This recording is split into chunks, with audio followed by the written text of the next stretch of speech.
Welcome to Coombs world. இன்றைக்கி என்ன ரெசிபினா mutton தம் பிரியாணி.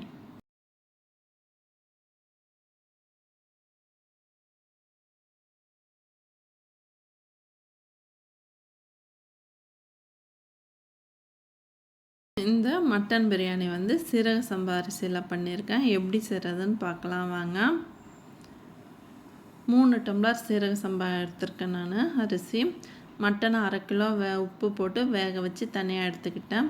10 பட்டை, 10 கிராம்பு, 10 ஏலக்காய், 1 ஸ்பூன் மிளகு, 1 ஸ்பூன் சீரகம், 1 ஸ்பூன் சோம்பு, 10 முந்திரி, கொஞ்சமாக புதினா, 50 புதினா இருக்கும்.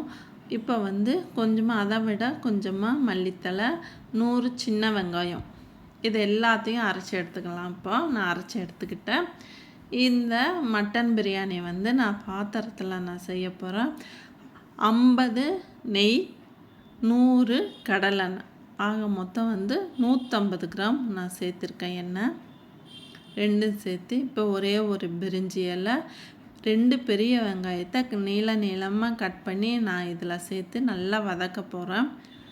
இப்போ இந்த பெரிய வெங்காயம் நல்லா வதங்கணும். அப்போ தான் பிரியாணி நல்ல கலர் கொடுக்கும். இது கூட நான் தாளிக்கிறதுக்கு புதினா இலை நான் சேர்த்துக்கிறேன். கொஞ்சமாக சேர்த்துக்கோங்க, அதுவே நல்லா ஃப்ளேவராக இருக்கும். இது கூட நல்லா இது எண்ணெயிலே நல்லா வதங்கட்டும். இந்த புதினா நல்லா வெந்த பிறகு இப்போ 1/4 ஸ்பூன் மஞ்சத்தூள்,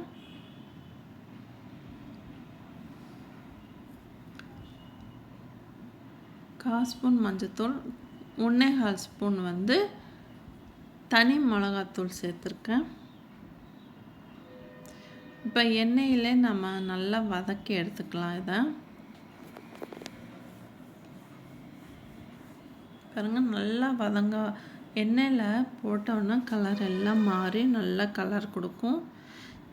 வெங்காயம் வெந்தாலும் நல்லா கலர் கொடுக்கும். இப்போ இஞ்சி பூண்டு பேஸ்ட்டு நான் 3 ஸ்பூன் போடுறேன். பெரிய ஸ்பூனில், சின்ன ஸ்பூனில் போடுறதா இருந்தால் 4 ஸ்பூன் போடுங்க, கரெக்டாக இருக்கும். அது இப்போ நல்லா இஞ்சி பூண்டு பேஸ்ட்டு இஞ்சி பூண்டு நல்லா வதங்கிட்டு இருக்கும்போது நம்ம அரைச்சி வச்ச மசாலாவை நான் சேர்த்துக்கிறேன். இந்த மசாலா நல்லா வதங்கணும், நல்லா கலர் மாறும். அப்போது இது கூட நான் உப்பு போட்டு வேக வச்ச மட்டனை நான் இதை கூட நான் சேர்த்துக்கிறேன். மட்டனை முதல்ல வேக வச்சு இது மாதிரி சேர்த்து செஞ்சு பாருங்கள், பிரியாணி நல்லா டேஸ்ட்டாக இருக்கும்.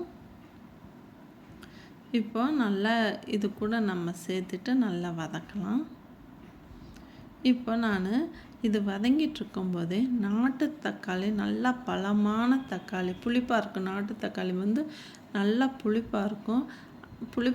புளிப்பான இருக்க தக்காளியாக இருந்தால் 2 போடுங்க. புளிப்பு இல்லாத தக்காளியாக இருந்தால் 3 போடுங்க, அப்போ சரியாக இருக்கும். இப்போ நல்லா நான் 2 தக்காளி, புளிப்பாக இருக்கறனால 2 தக்காளி நான் சேர்த்து மட்டன் கூட நல்லா வதக்கி எடுத்துக்கிறேன்.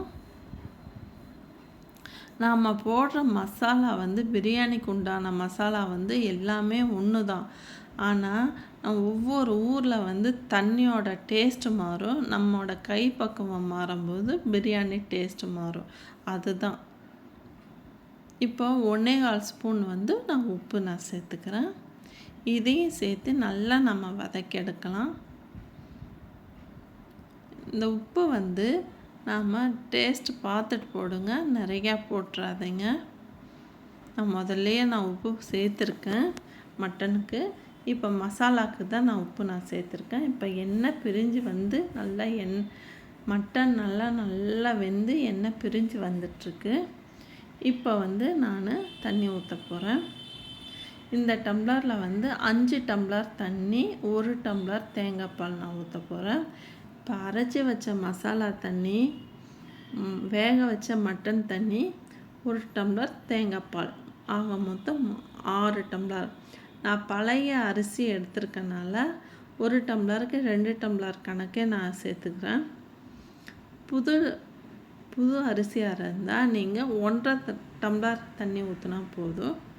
நான் பழைய அரிசி எடுத்துருக்கனால சரிசமமாகவே நான் எடுத்துக்கிறேன். இப்போது நல்லா இது கொதிக்கட்டும்.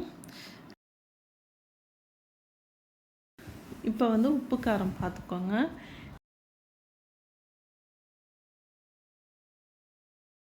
இப்போ கொதிச்சிட்ருக்கு இல்லையா, இப்போ அரிசி சேர்த்துக்கலாம். இந்த அரிசியை அரை மணி நேரம் ஊற வச்சு நான் கழுவி சேர்த்துருக்கேன். எனக்கு காரம் பத்தலை, அதனால் நான் 3 பச்சை மிளகாய் நான் சேர்த்துருக்கேன். இது நல்லா கொதிச்சிட்ருக்கட்டும். திண்டுக்கல் சைடில் காலாப்பதின்னு சொல்லிட்டு ஒரு அரிசி கிடைக்கும். பிரியாணிக்கு உண்டான அரிசி அதுதான்.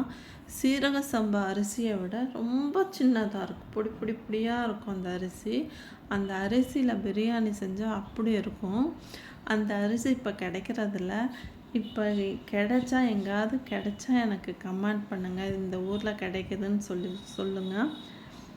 இப்போ தண்ணி நல்லா வற்றி வெந்துட்டுருக்கு அரிசி. இதில் நம்ம தம் போட்டுக்கலாம். 20 நிமிஷம் தம் போட்டு எடுத்துக்கலாம்.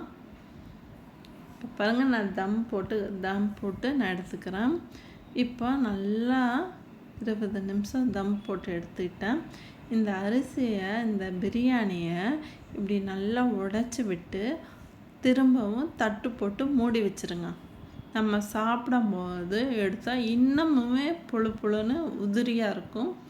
நான் இந்த மட்டன் பிரியாணிக்கு 65 பண்ணியிருக்கேன். அதை தனியாக உங்களுக்கு நான் ஷேர் பண்ணுறேன். இது மாதிரி வீடியோஸ்க்கு என் சேனலை லைக் பண்ணுங்கள், ஷேர் பண்ணுங்கள், கமெண்ட் பண்ணுங்கள், சப்ஸ்கிரைப் பண்ணுங்கள். தேங்க்யூ ஃபார் வாட்சிங்.